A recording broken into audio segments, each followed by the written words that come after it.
All right, thanks guys for jumping in. Chris, Nick, Ben, everyone else that decided to jump in here. What I wanted to do is Snapchat, of course, you guys all know it. You guys love it. And Nick, I give you the actual the reason that I went from a hater of Snapchat to I revisited it thanks to your podcast. Before I was even a guest on your podcast, I think you had 3 episodes. You had just gone live, and I was like, I'm going to support my buddy Nick. And I think halfway through episode 1, I was like, oh my gosh, I wrote off Snapchat as a dumb platform that didn't make any sense. I couldn't figure out what their business model was, to holy crap, my mind's blown on how brands are using it, influencers are using it, and how you guys talked about it. And so that was probably, I don't know, when did you launch your podcast, Nick? Was it February this year? Yeah, it was. I think it was about the beginning of March, actually, when we started the podcast. So put this in perspective, those that are tuning in and watching this isn't a normal show that I do. This isn't anything. This is very impromptu, and it's kind of like Snapchat, very impromptu, throwing this together. But a year ago, I talked about how I didn't think Snapchat had much value.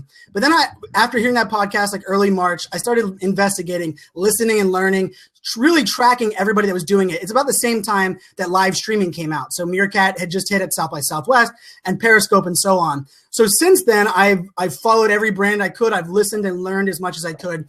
And my whole idea of think like a fan, and what I believe is the future of business, is really about community.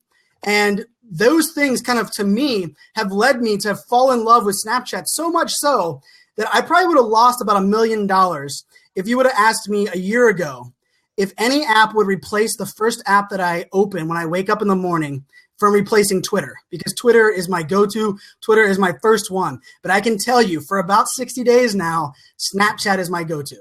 Snapchat is the first one that I open. And it's pretty crazy to think that, because a year ago, I said it was a useless tool. Even 4 months ago, I was figuring out what was working, how this was all doing. But really, for me, what Snapchat allows is what I love about social media. So I want to get you guys talk a little bit about your backgrounds and then what your Snapchat use cases are. But I love the idea that it's the platform. It's hard. The UI is difficult. So people are going to ask some of the basic questions. But also, I love that it's so real and so raw, and so it's not about advertising like, hey, I'm engaging with this person, or hey, Gary Vaynerchuk's retweeting me or posting a tweet back. It's about this idea that not only are you building real action, but it's acquired attention. And so first, Nick, I want to bring you in, give your background, talk about Del Mundo real quick, and then kind of just give your overall, what has driven you to kind of build your entire business model around Snapchat? Yeah, so thanks a lot, Brian. So Del Mundo, very quickly, is an influencer marketing platform where we allow brands to find the best creators, contract them quickly and easily, and then measure the results of those campaigns. And we have spent a majority of the year focusing on a lot of these Snapchat campaigns. So we've definitely helped groom and build a backbone of Snapchat influencers and worked with great brands like Jolly Rancher, Cinnabon, JBL, and others. We've also built a Snapchat analytics tool that helps to measure those campaigns. I think that, personally, I started to fall in love with Snapchat in 2013. I found 16 Handles had one of the first brand campaigns ever when there were no Snapchat stories. It was just them snapping to people that were on Snapchat, and it was very one-to-one. It was pretty much as one-to-one as you get. And from then on, I just kind of kept my finger on it. And then when stories came out, I started to find all these new people that were creating and telling awesome stories that were stitching all of the best pieces of social media together, video and photo and text, but in a way that I had never seen before. And so it just started to be an aesthetic that I enjoyed consuming content on. And so now today, I'm excited to see how more and more people are using the medium, and because it's so new still. I think, a year ago today, very, very few people were talking about Snapchat in general. And now every day you can't go without seeing a new article. So I think that we're just starting to come into a new period with a new platform, and it's really exciting. No, I love it, Nick. And you said something that was funny there, because when I don't know when stories exactly came out, but that was the game changer for me, because that's where it allowed me to kind of broadcast my story for those that are new to Snapchat. One of the things, Snapchat allows for one-to-one snaps back and forth to individuals or to multiple individuals. But you can also post something publicly to your public story, which is 24 hours to the minute of a rolling story of your last 24 hours in order, which I think is extremely important. We'll get into that in a minute. But Nick, I love, because for me, I'm a fear of missing out guy, right? I'm building my brand, my company around the fear of missing out. And I felt like, man, I'm a late adopter to Snapchat.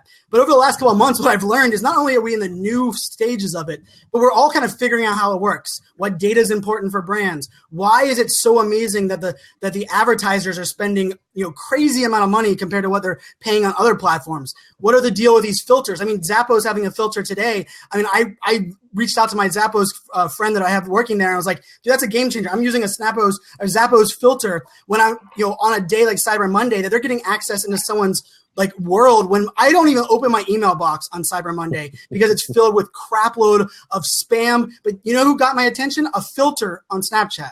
So before we jump into answering all these people, I'm going to bounce around the squares real quick. Chris, I'm going to go to you last of the four. Ben, hey, talk about a little bit about your experience, Ben, because I can tell you your blog post. I'm going to put the blog post in there because I have it up because I try to be a prepared Snapchat noob guide ready, and Delmondo link I have. Your Snapchat guide, to me, single-handedly is helping increase engagement and people learning Snapchat, because the UI, the reason that Gen Z and millennials, in my opinion, love the UI is it's very Tinder-like, right? It's built for and managed on a mobile device. Instagram kind of sucks on websites, but it's still there, right? Snapchat is living, breathing on your phone, built for your phone. It's swipe left, swipe right, hold down, press buttons. It's hold down twice and get double filters. All of these things that are not native in our other social media platforms. So Ben, how did you find Snapchat? And then what kind of led you into this Medium channel that you have that I'm very lucky that I subscribe to and I tell everybody about what you're doing kind of on that side? Well, first of all, Blake, the love is mutual. I'm just going to let you know that. You guys can hear me, right? We can hear you loud and clear, my friend. Good. You're good. New browser. All right, cool. So I first of all, regarding the interface, I love the interface because it's simple, it's straightforward. The only reason people don't get it is because they're expecting something different and they don't take 5 seconds to figure it out. I mean, when I first started using Snapchat, I was like, oh, this is kind of weird. Like, what do I do? What does this purple square with the 3 on it mean, But you eventually figure it out. It's one of those things you have to actually try and use it. Now, as far as the Medium publication, so I've been a big fan of Medium. I remember when it was in beta, and I was like, oh, man, I'd love to use that. It looks really nice, clean cut, everything else. So I'm a big fan of Medium. And then when it went public, I jumped on and did a little bit here and there. Dabbled with it. I decided I'd rather do that than any kind of blogging or anything like that. Just too much work and maintenance on my end when that's not my number one, my bread and butter. But then I knew that they did publications. They used to call them collections. Now they're publications. And so I was like, oh, I can make one of these. This is easy. So I just jumped on, created a publication one afternoon, and decided I'd look for all these good stories, anything, interesting that related to Snapchat that I thought would be useful to people. So I, requested a bunch of them. People started giving them to me. I'm like, okay, all right, I guess this is working. So now, I can't even count. I'm sure I could, but I haven't. The number of people that have actually written and submitted their stories to the publication is ridiculous. And I think it just passed about 4.2 thousand subscribers, which I don't even know who half these people are. But hey, I'm not complaining. I'm glad. I'm glad people are finding it useful. So just trying to collect a lot of good information. I know Sean Ayala is in here. He has put in a couple of good stuff. Nick's written some stuff. I think, Chris, I got one of yours in there. Brian, obviously you're in there. But I just like the idea of having a one-stop shop for ideas around Snapchat, whether it be good execution, strategy behind how to use it for, whether it be marketing or personal branding or whatever it may be, or even just, best practices. What can I do better? What's going on with the platform? So it's by no means anything official, just something I think is useful for people. So for those that are watching, I have Periscope going as well. And so there are people, the guide is actually medium.com/Snapchat-strategy. So thank you for not making it uber confusing like all of my collections are on Medium, which makes it impossible for telling people that. But actually, as of this morning, you can actually now go to snapchatstrategy.com and it should take you there. Look at that, snapchatstrategy.com. I love it. Yeah. And you know what? And Ben, what I love about that is, you kind of embrace the platform, found love for it, realize that the learning curve is a little bit steep. But it's funny. It's unique because it's not like any other platform. But once people get it, it's like it's funny. My Ted Rubin. I got Ted Rubin on it. I got, I probably got at the social media people that were like kind of like shunned it. I was the guy that kept calling to be like, Brian, bring me on this platform or explain it to me. And watching their mind get blown once they understand some of those simple basics. Yeah. I think your blog post, I mean, I don't even, if I don't have the time and I immediately send it to their blog post and all of a sudden I'm getting snaps from them right away. So Ben, I'm gonna get into a couple more things on the guide. I see some people asking about that, but I want to get to Chris. Chris, I talked about you last week on one of the things that I was running. Chris, you've done an amazing, something that really hasn't got enough publicity, but I'm gonna make it a mission of mine to make that change the course of that. But you live streamed and you Snapchatted in 50 states, but your byline was not that. What you did is you volunteered in 50 states and over the summer, and you went to every one of these states, sometimes sleeping in your car, sleeping in hotels, but you interviewed and amplified all of these volunteer communities, all of these groups and organizations doing social good, and you focused on how could you tell their story. And your interviews, the way you interview, the back and forth, the dialogue, your interviews blew my mind. Nick got me on. Ben helped me learn the basics of it with his guiding and allowed me to send my community there. And Chris, you started to really open my mind to how you could use this to tell other people's stories and not make it corny or be like, hey, stand next to me and take a selfie and let's all talk into this very small camera that we can't get all of our heads in. So Chris, how did you discover Snapchat? What went into you deciding to use it as the main vehicle other than Meerkat as your amplifying of your 50 states, and how to kind of give people a little bit of that background? So I'd love for you to share that. Yeah. So like Brian said, I did volunteer work in all 50 states over the course of 100 days this summer. I mean, putting it together before I left in May, I wanted to go out there and give as many people an opportunity to connect as possible, and also introduce these nonprofit organizations to these different platforms that they may not be familiar with. So as you mentioned, I primarily used Meerkat because my shirt was yellow, as you can see. And Snapchat fit in really well on my business card as well. I put my Snapchat logo right on there so I could give that out, not just to the organizations, but to some of the kids that I met as well. It was so natural for them to consume that information. And a lot of my followers now, these people that check out my story, like Nick was saying, are these random teenagers that I met in Montana and North Dakota and Texas. And it's great because they keep up with me. They can see what's going on and vice versa. Any of the organizations that watched were able to keep up with what was going on. And the Q&A style was it worked fantastic. It worked like a charm. And I think one more thing I want to mention, Brian, is it wasn't exclusive to Snapchat. So, all that stuff disappears after 24 hours, like, oh man, I missed it. Oh, Chris went around this summer. But no, all that stuff is saved. It's on my Facebook page. It's on my Vine account. It's on my Instagram account. So Snapchat was really, for me, a great way to bring in that information quickly. You open up the UI, you hold down the button for 10 seconds, you're recording, and then you can make it look pretty. You can put the filters on there, whatever, and then repurpose it however you wanted to. And it really worked out as a great way to collect content as well as engage. And also, from a journalism perspective, make sure that everyone, unlike me, was keeping their answers short and to the point, because you only had 10 seconds to answer the question. So we actually did YouTube interviews that were a little bit longer. And then the Snapchat interviews were always quick question, quick answer. So it was two really terrific ways to interact and get to know what was going on with that organization on that day. So I love it, Chris. And your story, what's your website again? It's teamstrub.com. Teamstrub.com. So guys, for those that are tuning in, I see all the questions. I love it. We're going to get into the questions real quick. But something you were really talking about there that you kind of highlighted, and and for those that are asking for these guys' snap codes, I posted my blog post link in there because I knew that's something you guys would want. I got all of their snap codes, a couple other people that are going to jump in a little bit. And I got all the snap codes there that you can actually just click on it. It'll go full screen in your browser. You can take a picture of it, so you don't even have to worry about these guys holding up their phone to the camera, because I figured that's what it would end up being. But a lot of the questions that we're seeing, and really this is one that Brent Harris said, and I've seen it on Periscope a lot, is really, how do I build my follower base? And I always laugh because when people look at that as kind of something that they're worried about, I think they're initially looking at the platform wrong. Because one of the things that I like to always ask people about is, how are you telling your story digitally? How are you letting people into your world?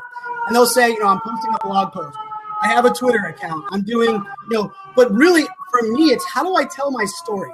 How do I ultimately connect with people so that they want to remember me? Because I mean, let's face it right here. All of us that are in this window, we all met digitally prior to us ever meeting offline. And Chris, Chris and Ben, I haven't met offline yet, but we'll fix that in 2016. Nick, I've been lucky to know for a couple years now, but really one of the things that I wanted to tell people about, Chris, you have it on your you have it on your business card. Ben, guys, if you go to Ben's Twitter handle, go to his Twitter account. He has the perfect background layout on his thing that actually is built for Twitter. Look at that. Del Mundo, of course, Nick Cicero has it on his business card, putting it out there. I also believe in consistency, because if you can create your account the same as a lot of your other accounts, for me, I always tell everybody I'm everywhere at the exact same handle. Therefore, it makes it easier for me, which is why I had to delete my Snapchat account about 2 months ago and start over from scratch, because you can't merge or change usernames. You have to delete and start over again for those that are learning. Are you shaking your head, Nick? Is that not the case? No, because it's really hard. Yeah, you can't really merge accounts. So unfortunately, you have to kind of stick with your same account if you want. Yeah, so I had one because, like many people, you got Snapchat and you're like, oh, it's about anonymity, and I made some random name that really had nothing to do with iSocialFans or Brian Fanzo, thinking that that's what I wanted Snapchat about. And then once I learned it, I kind of got on there. But what are some of your guys? We're gonna get to a bunch of questions. What's the one trick that you've used to get the right followers? Because I don't think it's about mass on Snapchat. It's about targeting the right audience. What's something that you guys use to actually grow the awareness that you are on Snapchat? I have a great story. I mean, I think that's always what it's going to come down to. I have confidence that the story that I was telling, my heart is in the right place, and I think I created quality content. And I would bet money that my following is not 1/100th of any of the three of you guys, or maybe most of even the people watching. But I know that by creating something that's valuable and interesting, that eventually, that viewership and that'll come. So I created something that I believed in, even though I couldn't find a sponsor, even though I didn't have any sort of backing or anything like that. But I said, you know what, this is going to be great. It's going to be awesome. And whether it takes 3 months or 3 years or 30 years, someone's going to look at what I did and say, man, that guy was killing it on Snapchat in 2015. He led the way. And now, someone like Brian Fanzo is going to look and say, wow, I can use this as an example, and I can do that and do it even better. Yep. Well, and Chris, you use YouTube as well, right? Because you've taken your snaps and now SEO'd them. So now Discovery, when people are looking for your content, they can understand the volunteering, the streaming, and all of a sudden discover based on content that you've taken outside of the app, the siloed app. It is a very siloed app. For those of you that don't realize it, it's extremely siloed. You really just need a snap code or a username, or they have to be in your phone book. There really isn't at least that I know of, a easy way to build your following, which is also why I love it, because although I love everybody on Twitter, thank you guys all for following me. If it wasn't for Twitter list, it would make it extremely hard to engage and boil things down. So, but Nick and Ben, what are something you guys do to kind of build your following? I know for me, I think the most traffic that I've gotten to my Snapchat is when I got featured over on Snapchat codes. That helped out a little bit. But other than that, I think it's just word of mouth. And I know Sean Ayala has a great article actually in the strategy publication that talks about, getting that. And it's all about, being very, like Chris was saying, you got to be consistent. You have to be genuine. You have to be, who you are. I mean, there's the cliche, be you, don't be somebody you're not. But really, that's what it is. I mean, don't go out there and try to be a comedian if you're not funny. Don't go out there and try to be, a world traveler if you never leave your house, those kinds of things.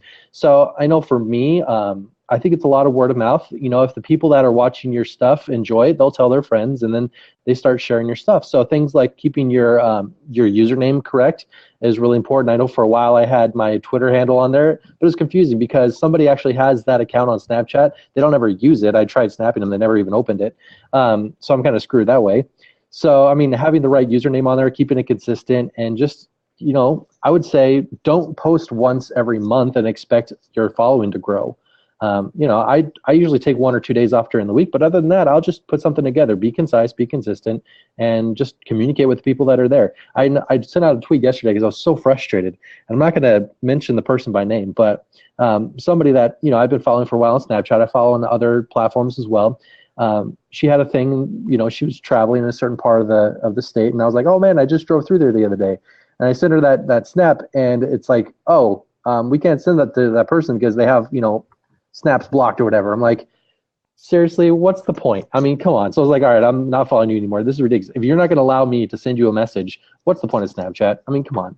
It's like anything else. It's like, oh, hey, I'm on Twitter, but I never respond to anybody. That stuff pisses me off. So, just be genuine, talk to people, and just be who you are. I actually blame the Snapchat interface for some of those. The way that their settings are actually described, I think, are pretty piss poor from a standpoint of understanding who everyone is versus who can see my stories versus can send me snaps. But of course, if they go visit some of the guides and listen to some of the people, they'll kind of get those basics. Nick, okay, I'm gonna let you kind of expand on kind of a different question that we have going on. When it's with this idea with the Snapchat codes and people, collaborating. I know you work with. Nick. If there's, I'm by far not an expert at Snapchat. I'm a user, but Nick, you are working with. Snapchatters that are making a living, right. Working with brands of all sizes, shapes, and working on analytics. These people, I am so in awe of the talent that exists in the creators that are on Snapchat. Is amazing. It's one of the things that I probably am more wild about than anything else in 2015. But when people are talking Snapchat codes and why they collaborate with people and how they actually kind of do this little kind of building through community, what are your thoughts on that? What are some of the things that you've learned working so closely with? I watch your snaps, and sometimes you're snapping with like the people that I'm like, following all day long with these crazy brand snaps, and Nick's out, having a drink with them or doing something fun with them. I love to hear your thoughts on what you've kind of been exposed to or learned on that side. Yeah, so definitely, I think that, quickly touching on what you talked about before and into the snap codes, one of the best ways that we've seen that, an individual or a brand can really grow their following on Snapchat is through collaborations and takeovers.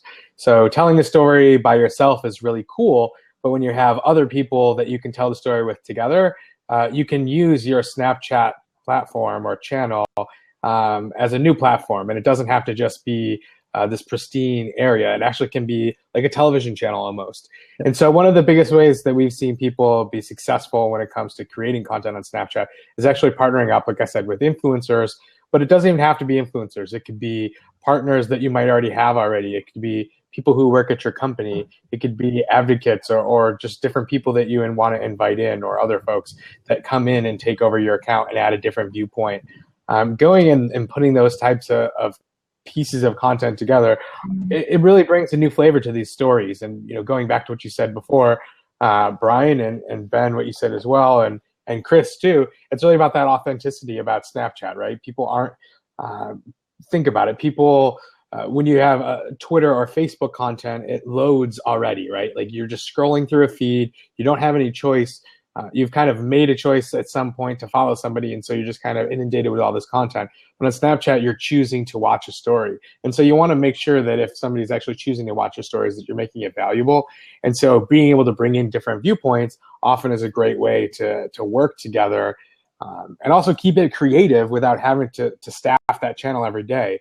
Think about it. Most social managers find it really difficult to create really compelling content multiple times a day on so many channels. Throw another one into the mix like Snapchat, and you're gonna run yourself into the ground. So I think that one of the best ways is being able to use that and set that up as a platform, tying in the consistency and authenticity, but really pulling in influencers or people from your community or advocates or employees to take over your account. No, I love it. And actually, one of the hey Chris, I'm gonna bounce you out real quick. I'm gonna jump you back in. Mark K, who's jumped in here. He had a busy day with his kids. Mark, jump in that open spot for me. Mark K is one of those guys that you work with, Nick, or you've known for a long while. I knew him first via Periscope and his crazy radio show, but there he is there. And then I got to. I was the one that told him that he was crazy because he said Meerkat is dead and Periscope is everything. Now I'm eating my words because I'm only Periscoping and not Meerkatting. So he wouldn't be afraid to rub that in. But Mark, oh, come on, I never. No, you don't. But and you were the host of Periscope Summit. But Mark K, you've leveraged Snapchat to build an audience that is traditionally, let's just put it, old and maybe not digitally inclined in the sense of the radio space. And I love your snap. I tune in for your Snapchats on Sundays and seeing how you ask questions to your community and get them back and you're promoting their answers. So we're talking just about Snapchat as a whole. How did Snapchat discover for you, and what has Snapchat done for you, your brand, and your business?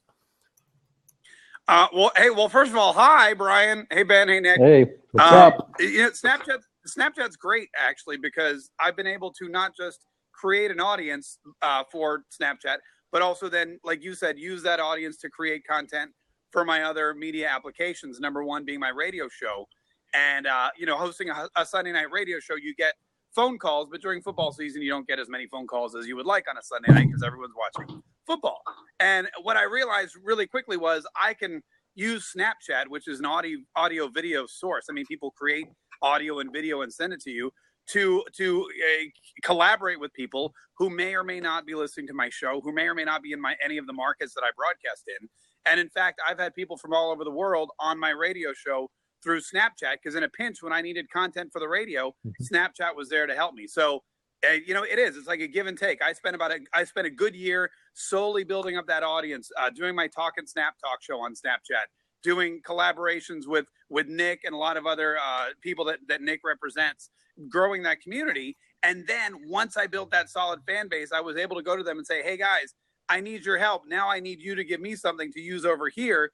And like you said, I mean, it's worked brilliantly. And now every Sunday I throw a question out there and I get audio and I make people, I turn my Snapchat audience into radio stars, and they love it. So Mark, the people are asking, the people are asking, act like this is but one of the things that I hear all the time is, where the hell does it fit into my strategy? What is it replacing? And how do I prove value? Because right now it's extremely hard to know. I mean, everyone that screenshots your Snapchats, or everyone that's seeing your Snapchats. Hopefully, I know somebody that's trying to fix that data problem for us. But he might be in one of these four squares. But from a standpoint of, how do you answer that question, Mark? How do you answer the question, where does it fit in your flow for your business? How do you prove that it's worth your time? Because I'm not saying that you're spending a ton of time, and especially those snaps from Jaguars games. I just feel bad for you and the family that you guys have to put up with that version of football. But I'm a Steelers fan. Hey, the Steelers did yesterday. Yeah, exactly. Trust me. And you know what? That's a good example right there. Mark, you and I have done the stage together. We were at Periscope Summit together. But I have a relationship with you that is extremely strong based on a Snapchat. You talking about your family, you sharing your experiences, me doing the same. But right. How do you answer that question as a Snapchatter, that's someone that's using it to build their business, as a creator, as a kind of talented personal brand, side of the house? How do you answer that? Well, I mean, you have to figure out what's missing from your social schedule or from your social platforms and your strategy. For example, the political candidates, they all jumped on Snapchat because they want the millennial vote.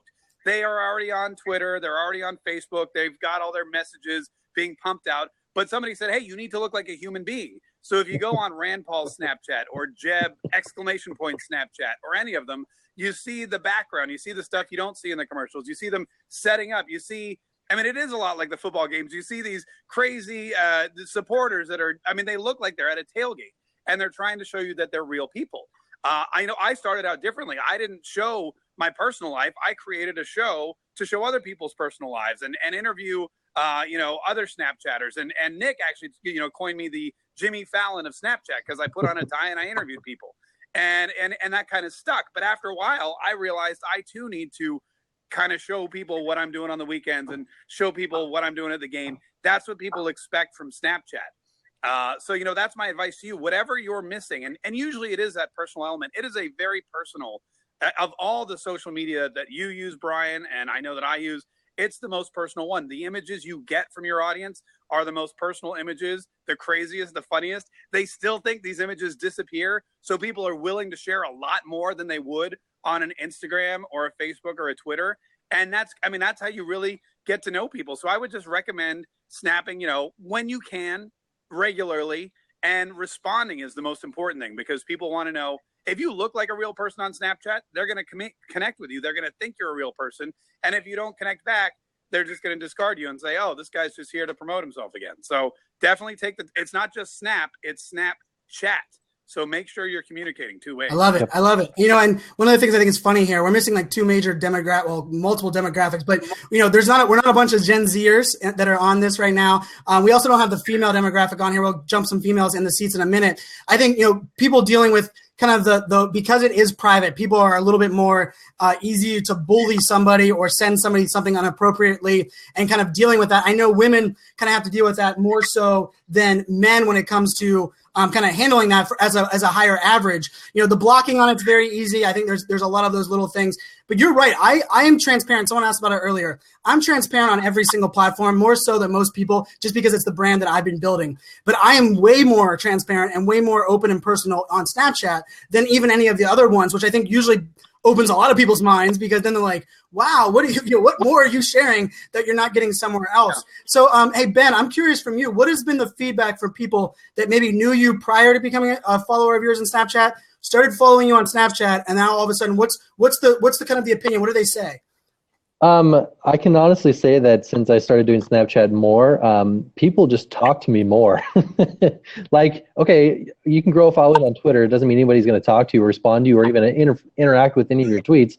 But on Snapchat, all of a sudden, like, people are my friend. And I'm like, hey, this is cool. Like, I feel like people are actually listening as opposed to, oh, yeah, I saw that post or I saw that tweet or whatever, and it just goes through their newsfeed. It's a lot more personal. And so I'm noticing a lot more personal. Like Mark was saying, it's Snapchat.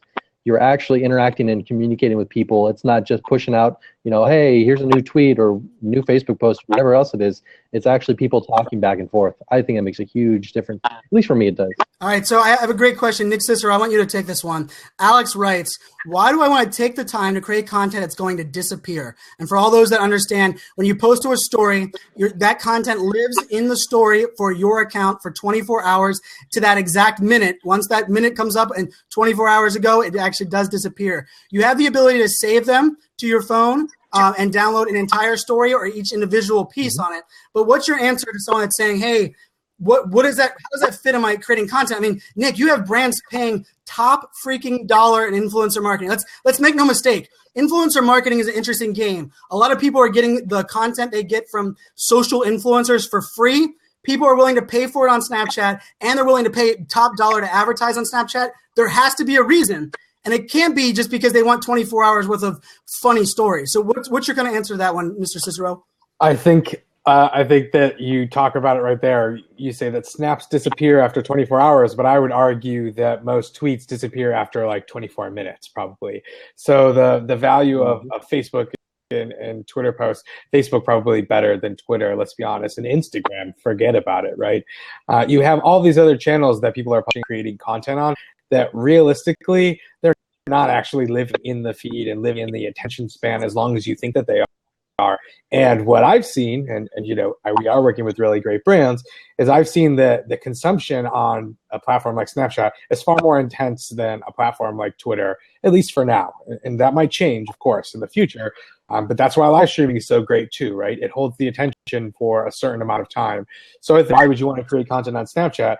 I think that you'd want to create content on Snapchat if your audience is there, because if they're there and they're the type of audience that wants to receive Snapchat content, they're going to be consuming it probably far greater than producing that same type or similar type of content on other social channels. Brian, can I jump in on this too? Yes, please. I get this question all the time too, and Nick's exactly right. And what people don't realize is you've been spoiled by Facebook and Instagram. I mean, radio is the oldest media, and it disappears immediately. As soon as I go on the radio and I say, hey, go to Smoothie King and get a smoothie, it's gone. You're not going to hear that again, but it prints with you. So Snapchat, I mean, to me, it makes perfect sense. It disappears after 24 hours. TV, not all of us are recording every TV commercial we see. You watch a TV commercial and it's gone. You don't have access to it, but guess what? You still remember it. It still prints with you if it's good quality content. So don't be afraid of the ephemeral, that's tough to say, nature of Snapchat, because radio and TV broadcasters have been doing it and still are doing it, for 100 years.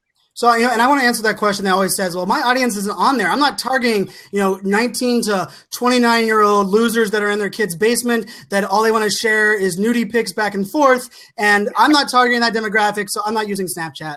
And I say that with tongue in cheek because I was that guy. A year ago, I kind of gave into the public pressure of there's a bunch of people in our world and society today that hate what they don't understand and are not willing to spend the time learning. Therefore, they just run with ridiculous things. Like everyone that comes up to me and says, Brian, you're peddling Periscope, yet I heard about someone drinking and driving and getting rolled over, or the person shooting the gun out the window. And I was like, wow, that's where you're going to grasp onto. You're not going to talk about the 3 million other use cases that are out there. So I think when we're talking about understanding Snapchat value, we also have to understand who influences your influencers. Who's talking about you? Because here's the thing. If you want to build a relationship and turn someone into an advocate, they have to actually relate and care with you. I put this out there. Capturing customer attention is gold. I don't think there's a better platform to do that today than Snapchat. And I think that to me is part of the genius behind the stories, behind the idea that, it does live in there. And let's think of this as well, because I have a very strong Australian audience, and I'm very blessed to have my Australian audience. But my Australian audience scrolls through my tweets while they're sleeping to retweet my tweets when they wake up. But they're not getting my tweets in a timeline order that they can actually watch with ease. The thing I love about Snapchat stories is that when you consume it, you get the 24 hours as it was created. Therefore, someone like Ben, who I think does an amazing job. I mean, Ben gets me excited to go to lunch because it's from his car keys to he's putting his jacket on, to he's walking out the door, he's putting his car keys in the car. And for someone that doesn't understand the value of Snapchat, they might look at that and go, well, what the hell is that doing? Well, part of it is he's allowing through – someone asked this question earlier. Well, how do I use videos and random pictures to tell a story? I actually think video and live streaming is worth 1 million pictures because pictures are worth 1 million words. And I think putting them together in a story format is the game changer. Because now it's in the order that it was created. You as the creator have amount of talent. I mean, Opera Americana, she is one of the ones that I'm like addicted to consuming her content. I mean, she not only is talented artist where you can draw on there and do anything, but the way she interacts with, Mark, you do the same thing. Mark, you have a very strong personality. You and I both have a strong personality on live stream. Transitioning that Snapchat, I don't think is as easy, and you do a great job of doing that. So someone asked earlier, and I wanted to, someone asked, people were asking about analytics and asking about some of these things. Mark, and I'll get to you, Nick, because Nick, I want to hear your thought. Mark, how do you prove to yourself, or what is your benchmark for understanding the content you created was good versus, okay, I need to tweak that next time it wasn't good? Yeah, I mean, with Snapchat, the content, you'll get instant feedback. People will tell you if it's good or if it sucks. They're not ashamed to do that. I know too. Like, I hold myself to a pretty high standard. If I half-ass something, I can look at it and say, I kind of didn't give that my all. You can't go by the number of views because you don't know what people are doing that day. If they're in the hospital or if their phone dies, they're not going to see your snap. If there's some big game on that takes their attention and they forget to go to Snapchat that day, if you're getting buried in the timeline, and that's why staggering your snaps is so important. And, putting up bumper snaps. Sometimes people say, you posted some weird photo of you, sitting like cooking spaghetti. I didn't care if you wanted me to see spaghetti, or I didn't care for you to see me cooking spaghetti. I wanted you to see the 20 things I posted before that. So I needed to get back up to the top of your timeline. So you really kind of have to go by feedback. I always like to give a call to action. I've done with Nick too. I've done a lot of stories that are targeted with clients and with brands, and we give a specific call to action. One we did for JBL was for people to sing karaoke, basically. And I said, snap me back your karaoke songs. And we got hundreds and hundreds of people singing Bruno Mars and, Let It Be and whatever else it was. So if you give someone a call to action and they respond to it, you know that A, it's printing, that message is printing with them, and B, that you've moved them enough to take action and do what you're actually asking them to do. That's really the only way you can judge. Nick will talk for days. Where is he? He's one of these sides about analytics. But when it all comes down to it, it's not Twitter, it's not Facebook, it's not Instagram, it's the wild, wild west. And that's a good thing because if you're a good enough salesperson, you can sell value no matter what. If you're a horrible salesperson, you don't have those analytics to, fall back on. So it all comes down to how much confidence you have in the quality of the product and your audience and the value that comes from them. No, I love that. And thank you, Mark, for kind of sharing that side of it. And Mark, if you have to jump, you can feel free to jump. I know I was pulling you away from. Yeah, I'm going to bolt. I apologize, but I'm glad I jumped in. Bye, Nick. Bye, Ben. Guys, follow this guy. He's well worth it. He's up there in the Snapchat world of guys to follow without question. Thanks so much, Mark. All right, so Nick, I want to jump over to you on the idea of on the analytics real quick. But something he said that was really interesting for me. I did my first call to action with a brand where I asked people to take a screenshot and tweet it to me.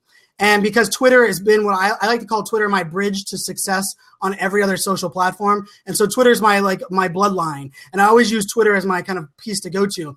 And I don't have a huge following on there, but I got almost an 80% of my audience that was following me on Snapchat to screenshot and post something to Twitter. I mean, people are celebrating a 2.5% success rate on an email list open, right? And I'm the engagement. I think Mark does a good job of it too, making the call to action something fun, relatable to your audience. But there's also this element that says people are paying a lot of money for influencers, paying a lot of money for a lot of stuff, content being created. How are they doing analytics right now, Nick? And maybe some insights into how they will do it soon in the future.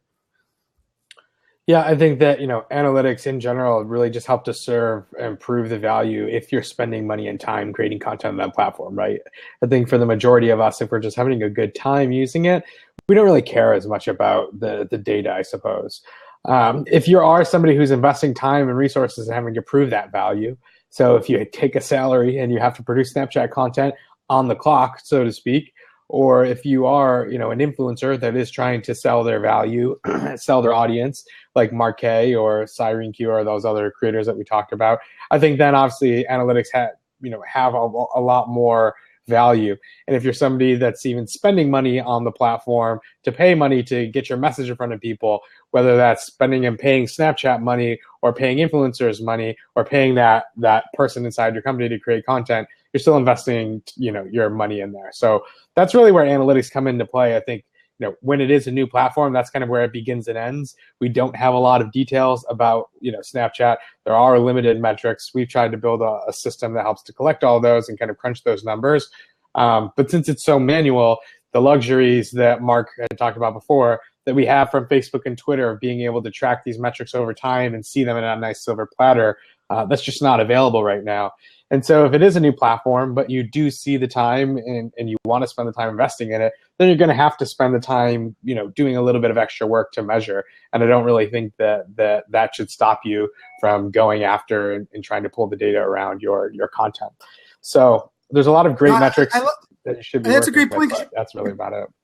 You brought up a great point because I mean, this is my own opinion and I'll get chastised to it because I did it last week and everybody, but I think influencer marketing as a whole has been broken for many years and we've been measuring the wrong crap because it was the only crap we were fed. So we are measuring likes and we are measuring all this random, reach, which was really, like the impressions that was really just like a billboard on the side of the highway. Can we guarantee that someone actually looked at that, consumed it enough to actually take a call to action or understand what the hell the content was? So I actually think part of the genius on Snapchat is also the idea where the content has to be real and raw, and the brand and the influencer have to be so well connected on a kind of a what we call that niche influence. And Nick, you and I had a lunch in Central Park about this a couple of weeks ago. Kind of that crossover. Ben, I'm curious from your side, what feedback? I see lots of questions here on what the hell is the value of Snapchat? I have no use to it. It's not posting. I'm not driving anybody back to my own media. All of this stuff that I hear every day in marketing that makes my skin crawl a little bit, but I love you marketers. Ben, what are you hearing like from a value or people that come into you or understanding like living in your space of Snapchat? And if someone wants, Sean, if you want to jump in there, Sean, jump in that seat. There he is. I knew he was waiting. All right, go ahead, Ben. Okay, here's my thing is, everyone that's saying, oh, what's the point of, like you were saying before, what's the point of having, content you're putting up and it disappears within 24 hours? Or what's the point of going on there and you can't really track anyone back to your landing page or anything else like that? It's all very short-sighted, and it's coming from somebody that obviously has not used the platform, at least not effectively. And that goes back to the idea, I had a friend of mine, whenever something go wrong, he'd always tell me, it's not the bow, it's the Indian, right? It's not the tool that's broken, it's the person that's using it. So, the idea that, well, Snapchat doesn't work for me, my audience isn't there, or what's it even for? I don't understand. It's coming from a very short-sighted perspective of not understanding the bigger picture. You can't have an agenda to make people do what you want them to do when you get on Snapchat. You need to be on there, and you need to engage with people and connect with them. If connecting is your objective, then getting them to do what you want them to do will be the result, and it can't be the goal. Okay, so that's that first and foremost, that's the thing that I always try to get across to people is that, look, you need to understand what is your agenda here. If you're looking at what you're getting out of it, then you're going to screw it up every single time. But if you're looking at what you can give, then people are going to be more than willing to give back to you. And that's something that I've noticed as well, and I think that's just good common sense in all aspects of life, not just Snapchat. It's just that Snapchat's putting a lens on it for us to really kind of recognize that. Well, I love the way you started there because, for the reason I was saying influencer marketing has been broken, in my opinion, is because they always start at the brand or at the top instead of at the community, where ultimately the engagement is won or lost. Whereas Snapchat, it has to be built on your engagement based on you as a creator, your relationship with your audience. It's very much like that on Periscope. The reason Amanda Oleander is the #1 Periscoper in the world is because she is crazy talented artist that also has a personality and an engagement that she built that people knew they could ask her questions and insights and build into her life and ultimately get a response, but also kind of get that behind the scenes piece, which I think is super important.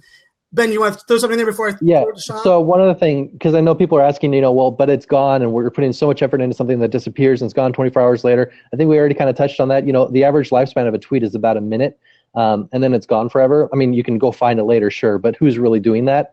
But here's the other thing is the fact that my phone is only so big. I can only keep so much stuff on there. I love Snapchat for the mere fact that I can send it and it's gone and I don't have to go find it later and delete it, because I got all this crap on my phone that I don't need anymore. So this idea that we have to hold on to everything forever is just, I think, ridiculous.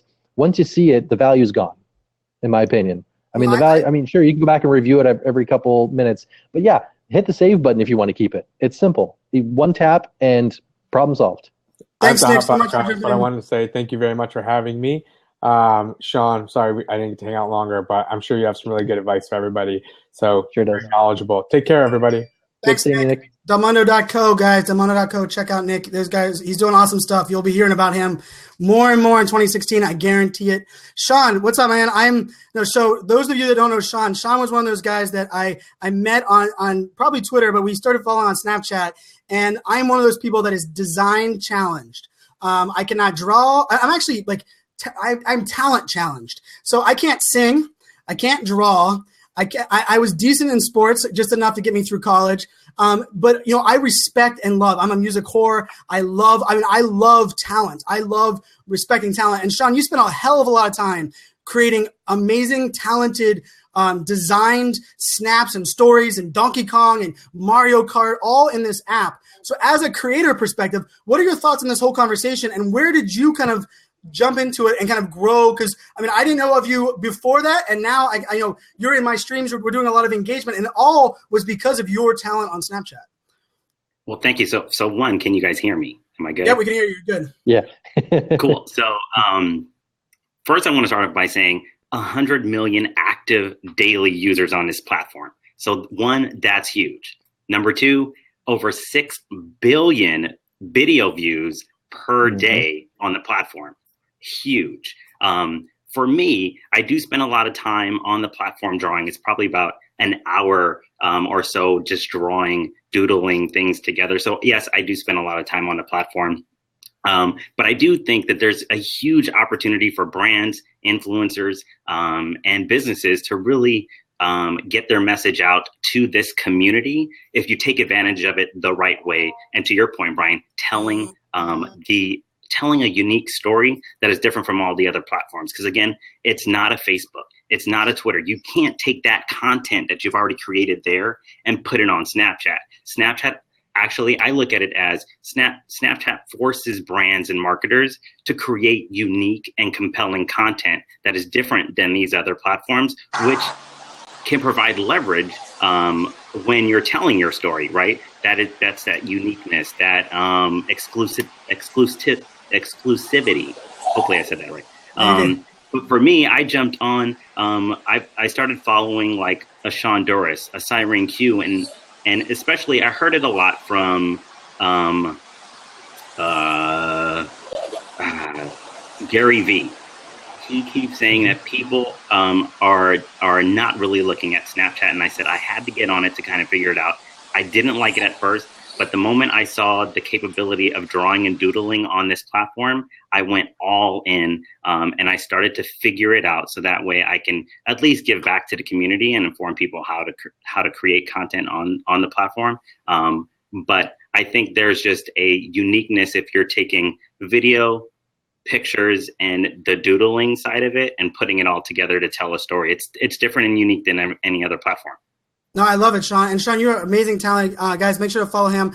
when that blog post that I put out there, I'm going to update that with everybody's snap codes that jump on camera and those that are putting it in the comments. So I'll have those snap codes in that blog post on my site. So you guys you don't have to worry about everybody asking for their snap codes, because so far I'm following everybody that's been in here, or if I'm not, I will be following you on Snapchat very soon. And Sean, I'm glad Blake jumped on here, and because, Sean, I think you have an amazing talent for design and creativity in the way you build your snaps.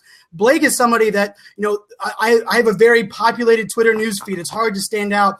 And I can tell you, getting to know Blake on Twitter and on social, as soon as I got the peek behind who Blake was and his story and what he does for a living and what his whole world, I love this guy. I mean, Blake, you are a guy that I think can build friendship and people and trust with a simple snap. And I'm curious, Blake, what has been, give people a little bit about your background and how you're using Snapchat. I think, I've told a couple people that have asked me for someone that they would recommend to hire as someone that just gets it. And I think Blake is somebody, and Blake's merging from one career into another career and doing it because he's real, authentic, and the guy just is someone that you want to work with. So Blake, how has that worked for you? How has this been for you in the world of Snapchat? I tell you, can you guys hear me okay? Yep. Okay, great. Snapchat for me is, it's really, it's so much fun. A lot of people.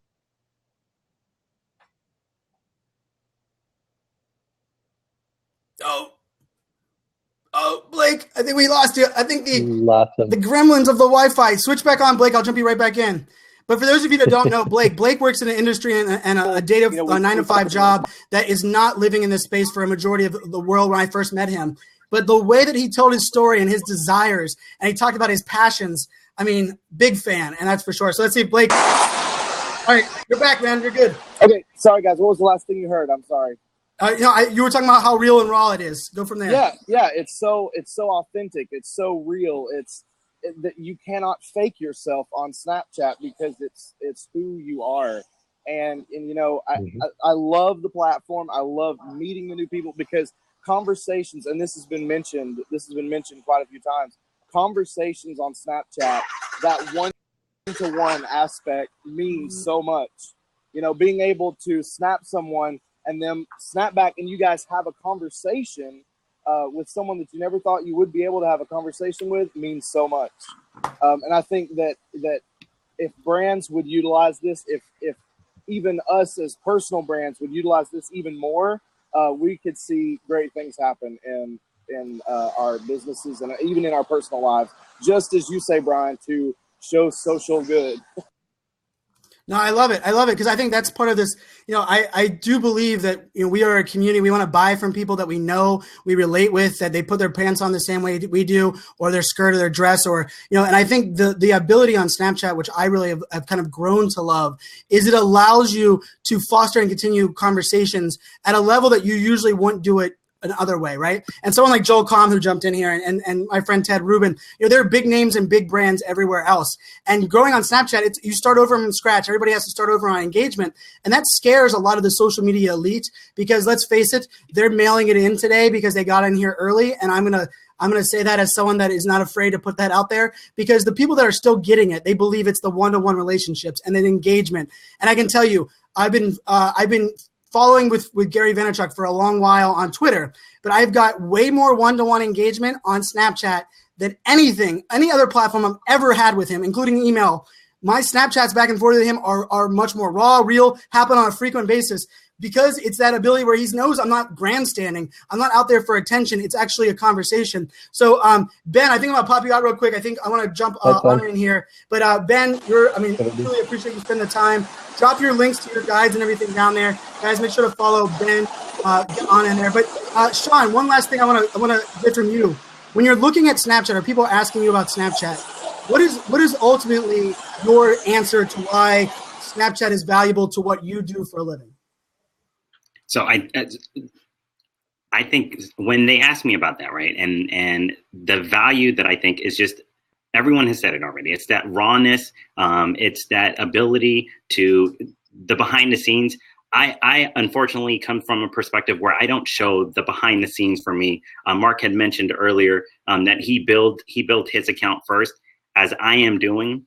I am noticing that I do need to show more of who I am on the platform. But I do believe that it is that just uniqueness, the content that is on that platform that you just can't use and take from Facebook and Twitter. I mean, it's different content that people will see differently if you post it to those other platforms. It's just the uniqueness of the content.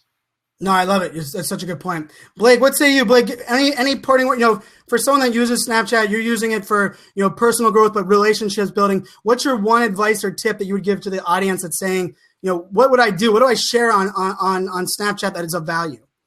I think the best part of Snapchat, the important part of Snapchat, if you're going to share anything about, what's going on in your day or your life, always make sure that you provide context with it. And I think that's been mentioned once or twice. If you're just posting, as Mark said, a picture of spaghetti, and then you're not, explaining why, or always have in your mind the fact that you're telling a story, then you're really going to miss out. And people are going to be like, why are you posting that on Snapchat? So really always make sure, if you're going to be using the story feature on Snapchat, that you're telling a story.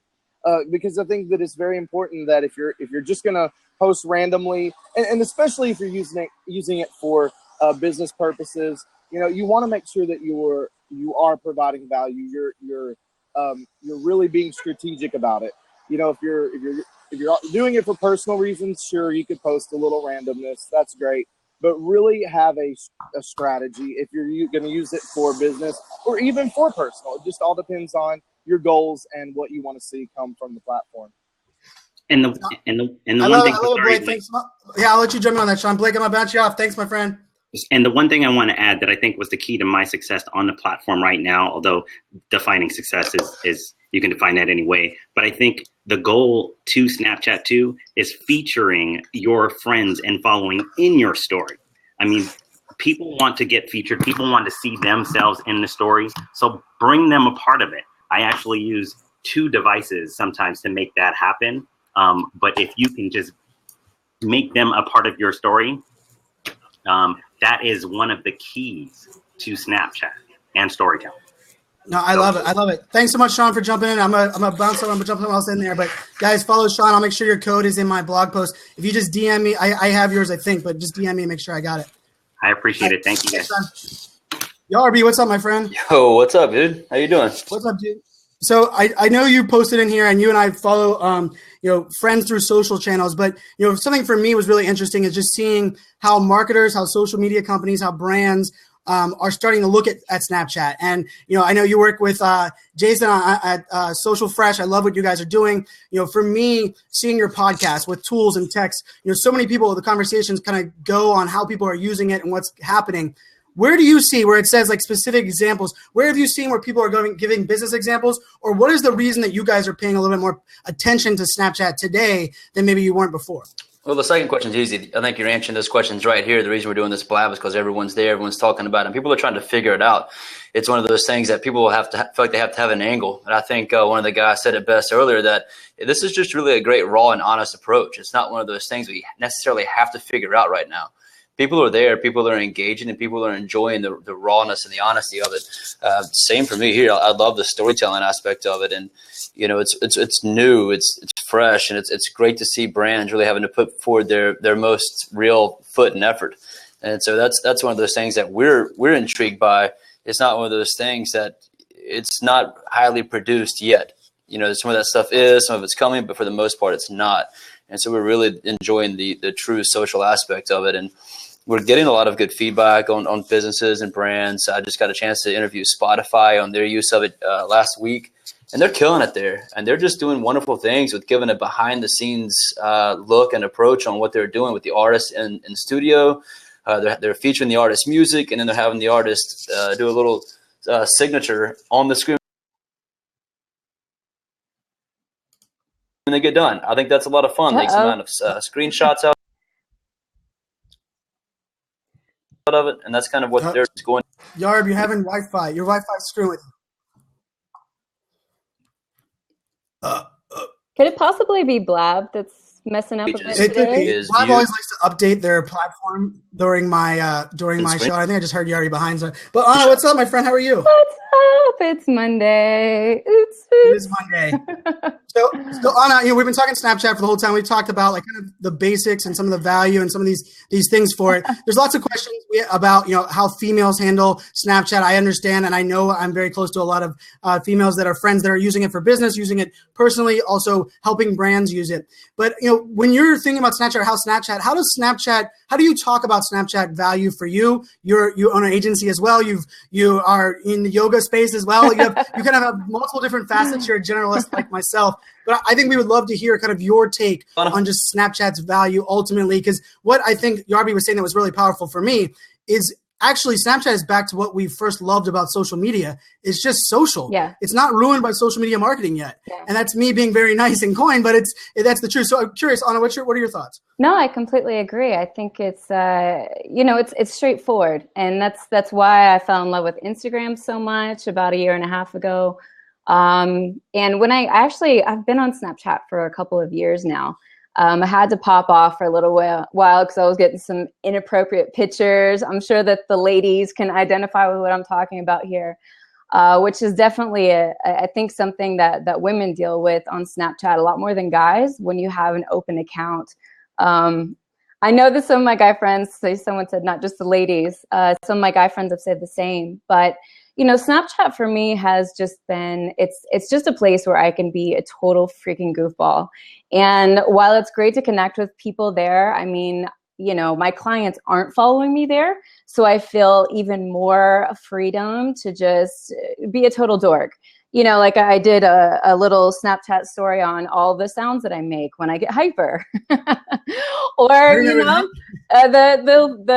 looks on my face that I make while I'm waiting for the doctor, while I'm sitting there being bored.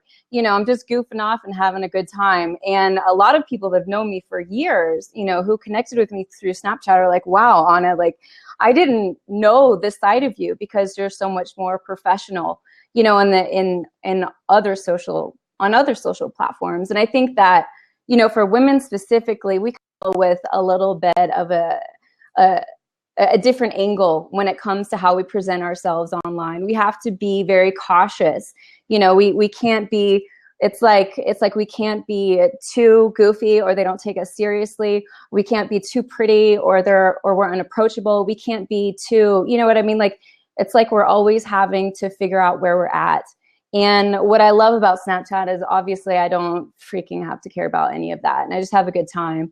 Well, I think but real quick on that point, I think that's the future, right? We're getting away from this whole projected image is what actually makes you valuable in the business world, right? And I think Snapchat is proof of that. The reason the user base is growing, the reason brands want to be there is we don't get up in the morning and wonder what brand is posting on Twitter, what their blog post. No one's doing that. I don't care if you're in content marketing or not, but I am getting up. If I see Red Bull's done a new one, or if I've seen, we were talking earlier about these Spotify or some of these brands, if their Snapchat is in there, the Pittsburgh Steelers does an amazing job. Of course, me being a Steeler fan, but I actually don't follow them on Twitter, on my one Twitter account, but I watch every single snap they make, which is because it's real, it's raw, and it isn't polished and perfect. So I love that you said that, Anna. And I know some people are asking about the inappropriate side. There definitely is still that space. I have been, surprisingly enough, even from the male side of it, definitely on a smaller scale, a different side, but, opening up and dealing with that. I think if you approach Snapchat, and this is my advice, is you approach that kind of, idea is that you take with the good with the bad. The idea of it allowing you to be personalized and goofy and one-to-one and very private also allows people to exploit that. But if you think of it as them just being losers and have nothing better to do than exploit it, then you ultimately, it doesn't bother you. It's not going to ruin your day. You don't have to think that what you're posting encourage that. You block, you don't follow people back that are not, proving that value, and then you go beyond. But how do you kind of approach that? I'm curious because I'm speaking from a guy that's worked on that space, but not one that's dealing probably as frequent.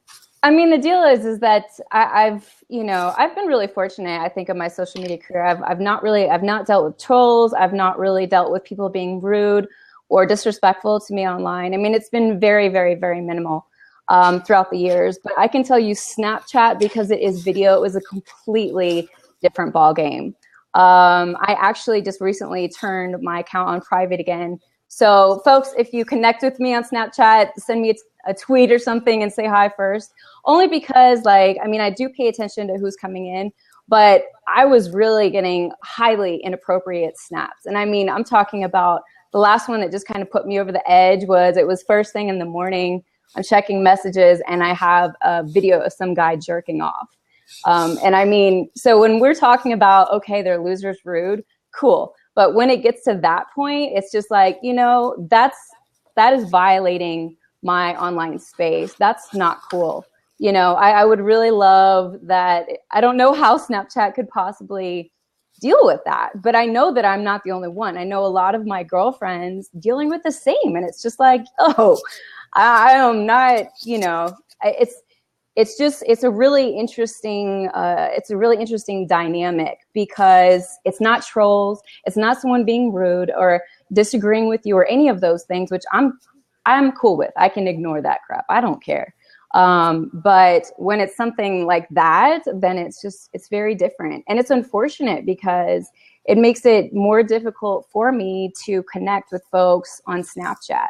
And I've made some of my best relationships this year, professional and personal, on Snapchat. So, including you, Brian. No, it's awesome, which is very cool, you know, because I think, it is a little bit risk versus reward, but it is dealing with, you know, some of that negativity and the hate. It's the same thing on Periscope. You know, I was sick to my stomach when I found out that on the female side, especially the female demographic, that on the more popular side on Periscope, what they went through in their comments section that I didn't even know existed. And I was I Periscoped every single day. And I was naive to that. And it made me want to, you know, get sick to my stomach. I agree that there has to be something. I think ultimately it's this world we're living in where things are going to we're going to have to police ourselves and as a community block all of that craziness and kind of teach and inspire people to do it the right way.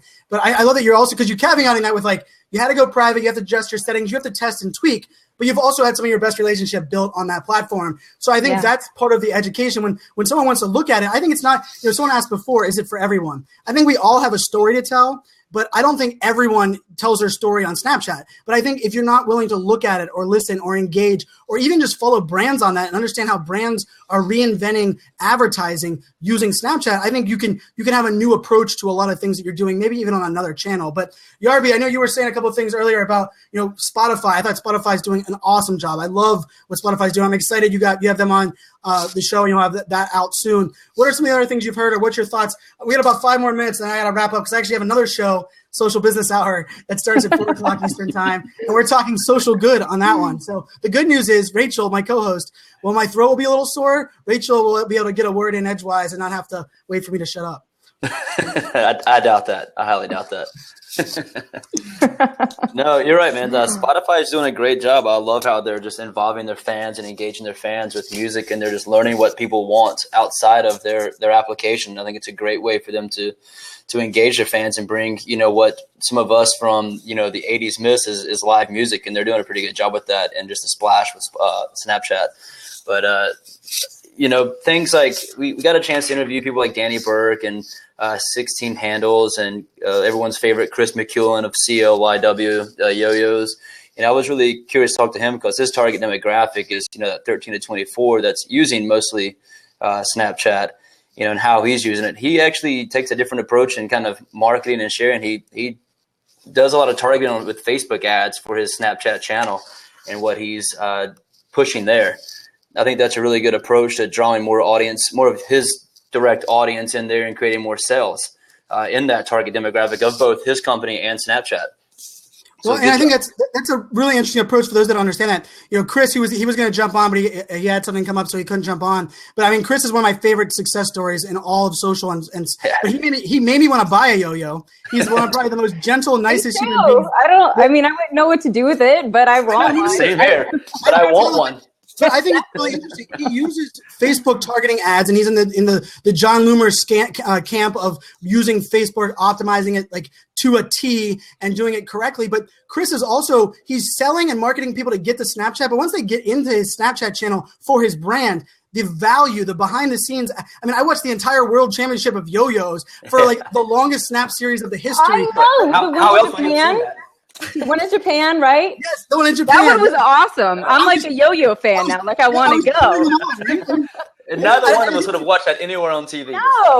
No, exactly. And you know what's crazy was, who would have thought that the three of us would be talking about a yo-yo company in a space that we had 359 people watch, right? And if it wasn't for Snapchat, that wouldn't have happened. So I think it's kind of a good bow on this whole conversation, is that it doesn't have to be your exact demographic, your exact audience, all of your influencers, all of your customers and community. Yes, you can target them with Facebook ads. Yes, you can be a big brand and kind of give some of that unique behind the scenes. But I think ultimately what it is it's building that relationship that, Anna, you were talking about it before, like if someone was looking for business and someone was asking to recommend Anna, we've never met offline. We have yet to meet offline. We've done almost all of our conversations and platform, a little bit on public Twitter or social, but a lot of it's on Snapchat. And I would recommend you in a heartbeat. And I think that is something that can't be undervalued, because in this space that everybody follows back, very few people engage in our reel. If you're able to connect with people at that level where they would recommend you based on that kind of relationship, I think Snapchat's valuable for everybody. Agreed. Awesome, guys. It was all my doctor's faces, right? Yes, all that. And I love, I enjoy for me, my favorites on Snapchat are when people are taking kind of a serious topic or serious situation and adding a little bit of humor to it. Like some of the Thanksgiving ones, I was like addicted to Thanksgiving Snapchat, so it was entertaining as hell. But thank you guys for jumping on. Thank you everybody who jumped on. If they jumped on here, I'll put their snap code in that blog post on my website, so you guys can jump all their snap codes in there. Jump on Snapcode, snap me, snap everybody out there. Fun times, my friends. Thanks so much for jumping in, supporting, and I will see you on Social Business Hour in approximately 15 minutes. Thanks for having us, Brian. Bye, guys.